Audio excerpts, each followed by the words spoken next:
Hey guys, welcome to the shop and welcome to part one. We're going to be doing this in a couple parts of not so unexpected machine work. I'll call it that. I don't want to spoil it for you. But anyway, I've definitely enjoyed this and we got some good machine work coming up. So hope you enjoy and let's get started.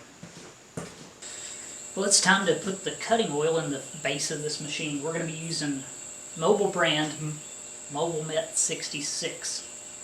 Now, I hope this goes off without a hitch and we don't make a huge mess. I'm also interested to see if the pump works in this thing. We'll have to prime it, I'm sure.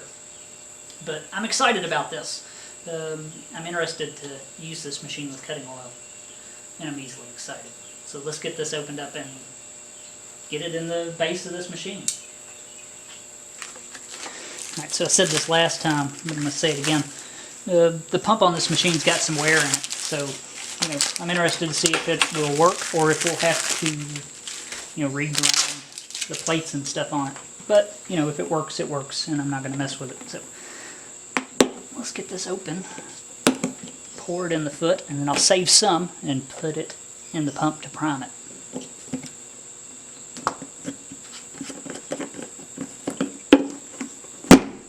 Alright, so the plan is to pull this off without spilling everything everywhere. I love the way they use brass screens on this machine, and a nice touch. Cleaning this thing out was an absolute nightmare, but it looks pretty good in there right now. Oh, come on. Let's see, I gotta find it. Or to try to use it, at least in the beginning. There we go.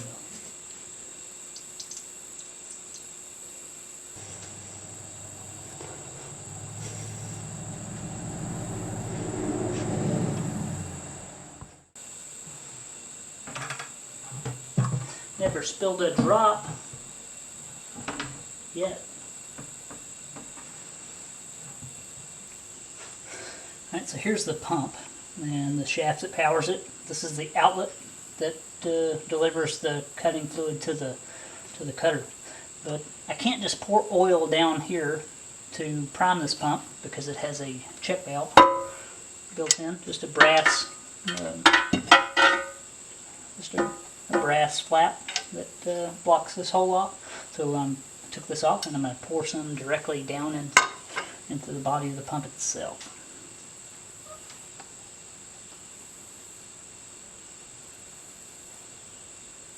Hopefully this will help it pick up oil.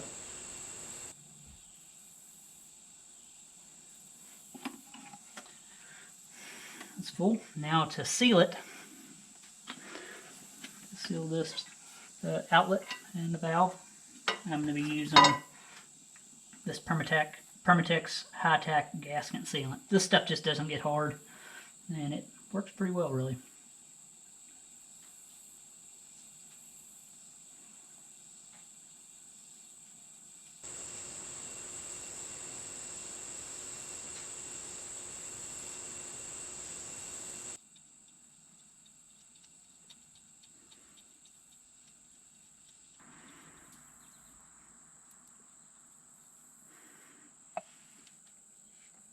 A little better look at the brass flapper, or the check valve.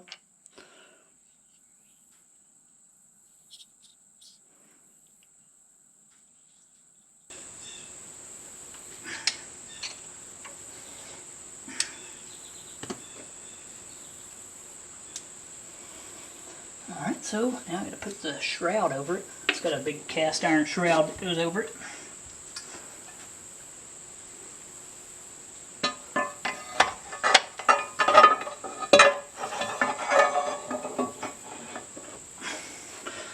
And then that bolts into place.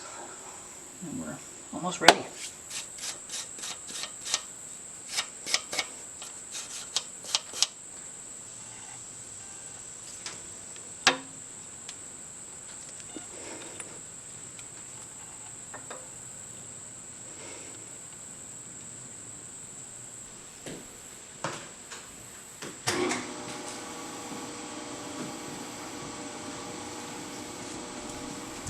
Alright, so let's try it.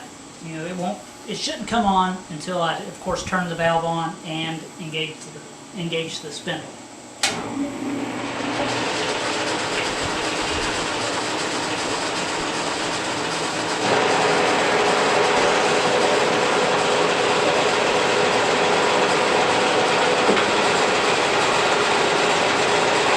Alright, here we go.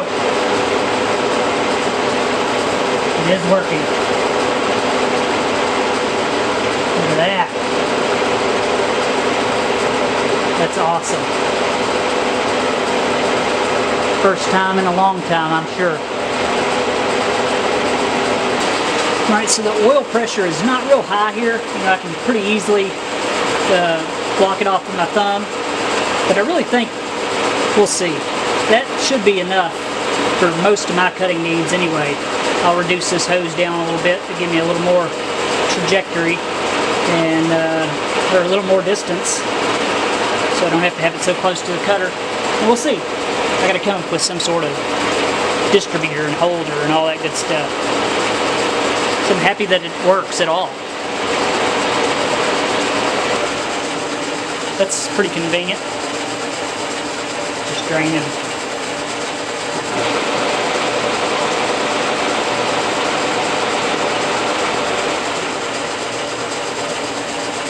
Nice.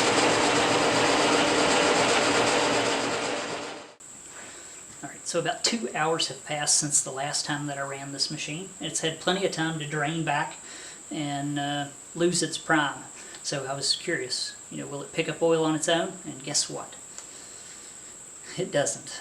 Surprise, surprise. I knew the pump had quite a bit of wear in it and was, to be honest, surprised it worked at all. And I wasn't happy with the flow or the pressure that it put out anyway. So I'm going to have to pull the pump out of this thing. I'm not going to show that. I've showed it in the past. And I'll meet you at the bench and we'll formulate a plan of attack to get this thing repaired. I'm pretty sure we can do it, so I'll meet you at the bench. Alright, so there's the pump. There's literally 2 bolts that hold it in the machine. Pulled the outlet spout off and just taking off the bolts that hold it all together. Gotta knock this pin out and then it'll separate and I'll show you what's in it.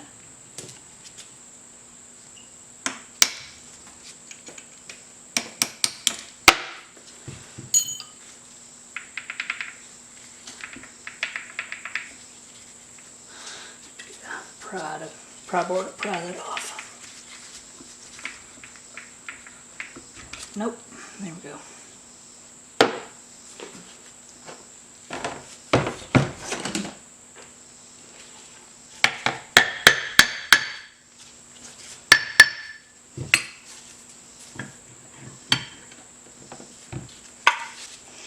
There we go, 2 large gears. Now, the gears will probably have to be ground on each side. This plate will have to be ground, and then this top will have to be ground also. Maybe a pain. Alright, so this pump is a complete mess. It is worn really bad everywhere. But I think that we can at least improve its performance, but it's going to be a big job. So let's get started on a little explanation of how this gear pump works. Here is where the siphon or the pickup tube goes down into the oil. The machine powers this pump by turning this shaft in this direction. It creates a low pressure area here. It picks up oil. It gets carried around the outside of the gear teeth here. This is your high pressure area, and the oil gets pushed out of this hole here, out here, and to your cutter. You can see this plate has where the gears have worn into the top of it, and it's several thousandths of an inch deep. So this is going to have to be machined flat. Both gears have wear, top and bottom, so they'll have to be machined also. And the bottom here's got some pitting and wear on it, so it's going to have to be machined also. And then everything's going to have to be fit back together with minimal clearance in order for this thing to work. It works when it's primed with oil, and oil's thicker than air, so it filled in a lot of those voids. But when it ran pretty much dry from sitting, it did not have enough suction to pick oil back up. So hopefully what we do here will give it enough suction to pick oil up. So it's going to be a lot of work, but I think we can do it. Place your bets now. Place your bets now whether you think this will work or not. Let's start by getting all these pins out and seeing if we can't machine this back flat. So I've decided to use the shaper instead of the grinder to do this top plate for a couple reasons. The main reason is that I just don't have a good way to hold this thing. It is very oddly shaped. I don't have a grinding vise big enough to hold this that I'm happy with. So I decided to use the shaper. I think that, well, this machine, as long as I do my part, will give me more than a good enough flat surface here for this to work. So let me show you my setup. I'll show you how much material, at a minimum, I'm going to have to remove to get this thing to a true plane again.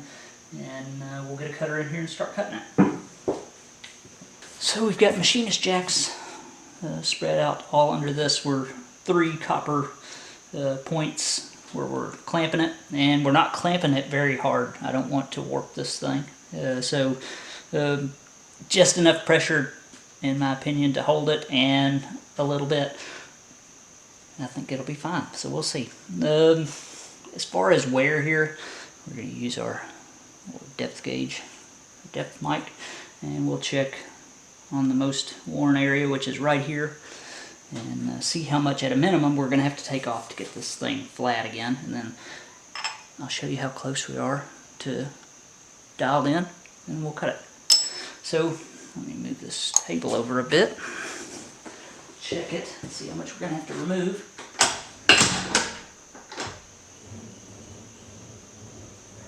Let me get you a little closer. And that's about 2.5 thou. 3.5. So probably 4 to 5 thou total. Plus probably a little, and plus what we're out in our setup, and that should bring us back into flat. So somebody's been in here before and put a bushing in this. This is not the first time this old pump's been worked on, so I'm trying to probably resurrect it again. I don't know how wise that is, but it's really my only option. So when you're checking a surface like this, that's, the finish is not great on it, it's got a bunch of holes in it, check it with a known good parallel. It gives you a smooth, especially if you're running an intense indicator, it just gives you a good average reading over the top. So that's what we're doing. So we'll bring it down and zero it, and I'll show you what we are across. Pretty good enough.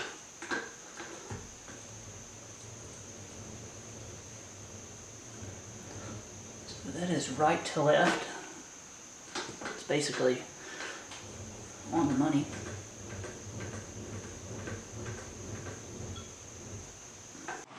Alright, so now front to back over 6 inches. So, we're dialed in plenty good. Probably, a little more than what's needed. I want to get it flat.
that looks really good. It's definitely not done. Still got just this, probably a thou or so there. A little tool wear by the time I got across. So I'm going to be switching my tool. We worked from left to right, and now I'm going to work from right to left. I'm going to be using this piece of Hayes Stellite. I just polished the edge up. It is a neutral rake and small radius. So let me change this out, and we'll work from right to left.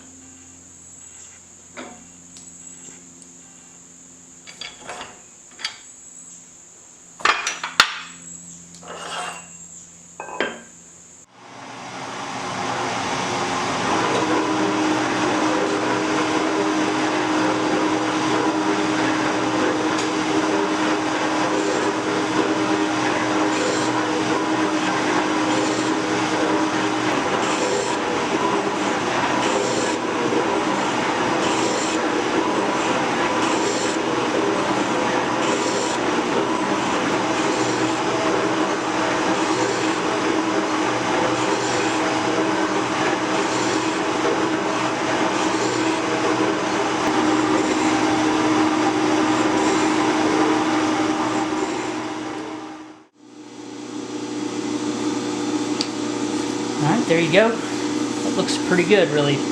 Didn't get completely to the bottom of some of the rust pits, but it's just not necessary. And that is a good finish. I'm going to stone that and call it good. So there, I like it.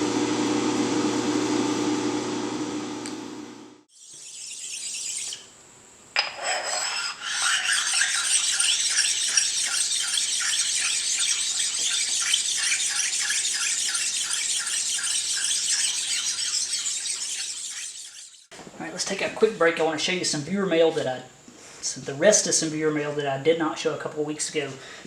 This stuff right here is all from Ronald Notch, the gentleman that met Adam Booth at his sales booth and sent me a brand new protractor head, square, and center finder with the rule, all made by Stereo in the box, that I showed a couple weeks ago. This is the rest of it.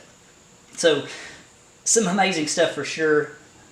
Really some big wall hanger Stereo with a fine adjust. Calipers, man, those are nice. And beautiful, in really good shape. So I really appreciate those. I mean, look how large that set is. Not something you see all the time. And I really appreciate getting them. 3 diamond nibs, 2 standard size, and then 1 really fine point for really fine cutting of a wheel. So I appreciate those. I've went through a few of those learning to grind. A roll of electrical tape, the Super 33, which is some of my favorite. 6 carbide burrs. These are solid carbide, shank and all. These are straight cut. Really nice. Already used one, and man, they cut amazing. And a used but basically new Fluke 115 voltmeter. Believe it or not, I didn't have a good voltmeter, so really appreciate it. And this is something I've been wanting to pick up for a while. I just never got around to doing it. Looking at flea markets or whatnot, trying to get a good one at a cheap price, and I just never found one. So getting this in the box was a huge bonus. So thank you, Ronald. I really appreciate that for sure. Now, my buddy Vernon Courier noticed a couple weeks ago when we was working on the arbor press that I was complaining, really, that I didn't have enough volume of evaporust. I only had the small jug to cover the parts that I needed, so he sent me a full gallon, which I really appreciate it. And some stickers. It is Vernon Courier, Mature Patriot, or Two Busted Thumbs Machining. He's got a channel, YouTube channel, so go check him out. That is Vernon Courier. He's also a patron of mine, so helps me out a lot. Then we got some stickers here. Let me get you in a little closer on these. Alright, so all the way from Perth, Australia. Man, that's a beautiful sticker if you ask me. It is the Swan Valley Machine Shop. That's Max Grant. And man, these come a long way. Western Australia. So, thank you, Max. I really appreciate it. I've been seeing these stickers on a lot of people's channels, so he sent them to everybody. So we'll get those up on the wall along with all these. Man Cave Metals. Is that a picture of me? I don't know, it looks pretty close. What do you think? It is Quality Metals in Small Quantities, and it is on Instagram, Man Cave Metal Supplies, all one word, and Facebook, it is Man Cave Metal Supplies. So thank you, and sales at mancavemetals.com.au. So thanks for the stickers. I'll get those up, and then we have Tom over at Hilltop Machine Works. I've had this for a while, and this is a new sticker of his, so he's got a YouTube channel too. So thank you, Tom. I really appreciate it, and I really appreciate all the mail. I got a few more things that I'll share with you in the future, so thank you guys. I really appreciate it. Alright, so I just mapped this out really quick, just where I'm at right now with all the wear in it. You know, just for reference, really, how tall, you know, the shaft here is sticking out of the top of the gear. That will be the same no matter what. How much clearance I have from the top of this pin to the top of the case, that I want to keep the same. But from now on, everything's going to be fit custom by me. And both of these gears I'll have to grind. That'll be the last thing that I do. I have to press this pin out of this gear. It's keyed in. So we'll use the hydraulic press for that. This pin's going to have to be pressed out of the case, and this cap is also going to have to come out. And I'm going to have to get set up to try to machine the bottoms of these pockets. That's going to be kind of tough. And there's all sorts of uneven wear in here, as you would expect, from like the top of this gear to the top of the case. We've even got a little crack here that's formed. I'll get you a better shot of that in just a second. But we've got 7/1000ths of an inch between the top of this gear and the top of the face here, and then twice that clearance, a little more than twice, 18/1000ths between the top of this gear and the top of the face. And I'm assuming that's because of the drive pressure that's put on this gear has, you know, caused it to wear in excess of this one. So a lot has got to go on to bring this thing back. And I'm assuming that my clearance here needs to be minimal between the top of this gear and the top of the case. This turned out great. And you know, it'll be flat on the top here. And I'm assuming just a couple thou, maybe 4 thou probably max between, you know, the top of this gear and the top of the plate. We just want enough room for an oil film to establish. So we'll talk more about this as we go, but the gears will be the last thing that I machine because I'll fit them to the case. And whatever I pull off, I know it just keeps going, whatever I pull off the bottom of this will also have to come off the top, plus some, to account for my gear wear. Then I will machine these gears till they're clean, and then I'll adjust this top face to give me the clearance that I need between the gears and the top plate. That's the plan. I've never done one of these before, but you know, the tighter the better within reason. So that's what we're going to do. Let me get this pins pressed out of here, cap, and then we'll get set up to machine the bottoms of these. That's going to be tricky.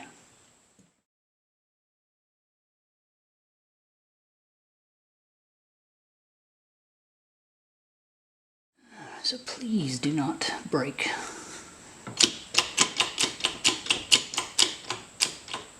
I'm assuming that this is probably in there pretty hard.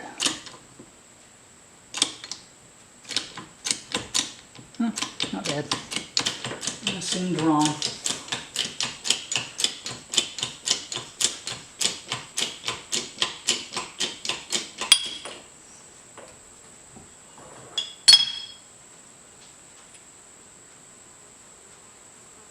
All right.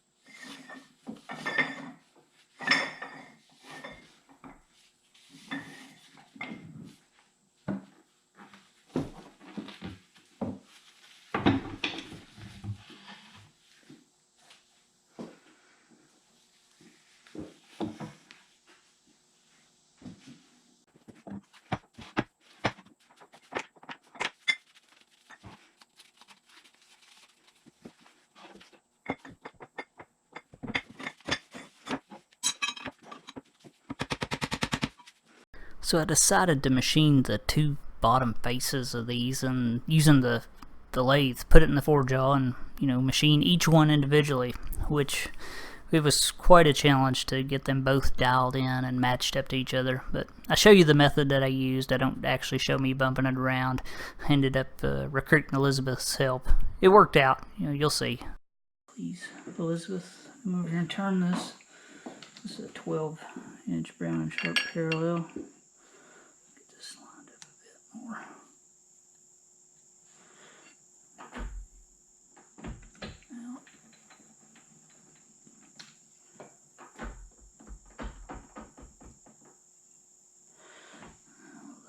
And get it flat. This is pretty tough to check.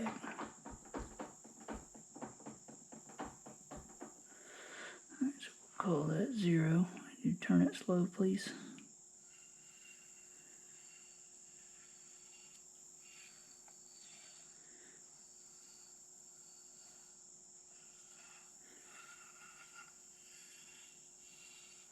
I'd say that's within a thou or two, or better. It's showing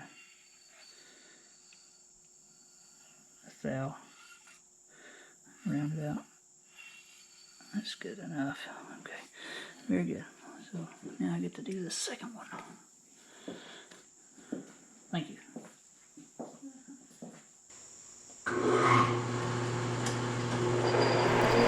This little boring bar that I'm using here is by far my favorite bar of all time, and it's just a shop-made boring bar on the cutter grinder, made from a carbide end mill. And man, they're great for stuff like this. Very rigid. The operation here that I'm doing is pretty basic, just facing the bottom of this bore, and you know, pretty straightforward and commonly done. The hard part was the setup, which took me every bit of an hour probably to, you know, dial in each bore, double check, get an even cut on each bore. So some parts of it wasn't probably the most family friendly, trying to get this thing dialed in, so I left out the bumping around of the setup. But you get the idea.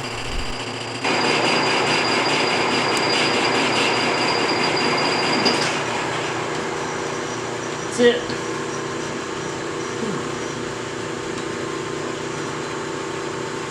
Oh man, that's awesome. Can't even feel the transition, which is good. Alright, so let's check down inside here and see how close we got these. I already did, I just want to show you. There's our transition. So, within a few tenths, that's pretty good. Let's check all the way around. Kind of hard to get that down in here. That's all the way out to the edge. So I'm really happy with how well it turned out. I mean, we're easily within a half thou, which is better than I expected.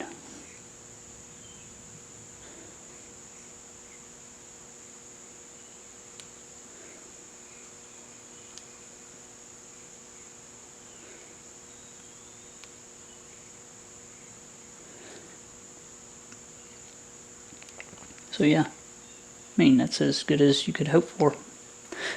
With the method that we used anyway, having to dial that in twice, one on each bore, I'd say it's pretty good.